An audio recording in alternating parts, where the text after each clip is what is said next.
السلام علیکم۔ آج ہم ایک ایسے ٹاپک پر بات کریں گے جو ہر مومن کے دل کا حصہ ہے، توکل، یعنی صرف اللہ پر بھروسہ۔ لیکن سوال یہ ہے کہ توکل کا اصل مطلب کیا ہے؟ کیا اس کا مطلب صرف اللہ پر چھوڑ دینا ہے یا کچھ اور؟ توکل کیا ہے؟ توکل کا مطلب ہوتا ہے اپنی کوشش پوری کرنا اور نتیجہ اللہ پر چھوڑ دینا، یا صرف اللہ دے گا یہ کہہ کر سو جانا نہیں ہے، بلکہ عمل کے ساتھ بھروسہ ہے۔ قرآن میں آیا اور اللہ پر ہی بھروسہ کرو اگر تم مومن ہو۔ توکل اور تقدیر۔ کچھ لوگ کہتے ہیں کہ سب کچھ تو تقدیر میں لکھا ہے تو کوشش کیوں کریں؟ یہ سوچ غلط ہے۔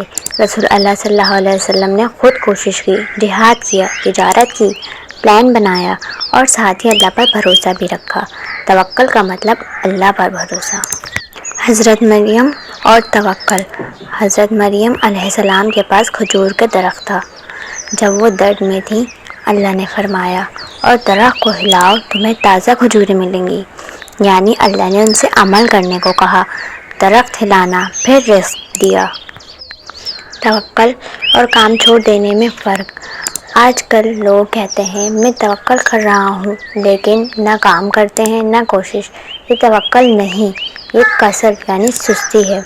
رسول اللہ صلی اللہ علیہ وسلم نے فرمایا اگر تم اللہ پر ویسے بھروسہ کرو گے جیسے کرنا چاہیے تو اللہ تمہیں ایسا رزق دے گا جیسے وہ پرندوں کو دیتا ہے۔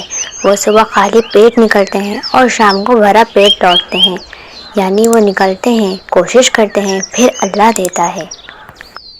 توکل کا اثر زندگی میں۔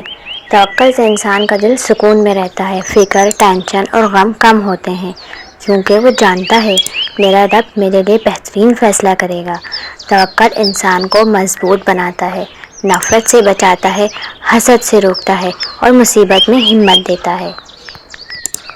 آج اپنے دل سے پوچھئے، کیا ہم صرف زبان سے توکل کرتے ہیں یا اصل میں اپنے ہر فیصلے میں اللہ پر بھروسہ کرتے ہیں؟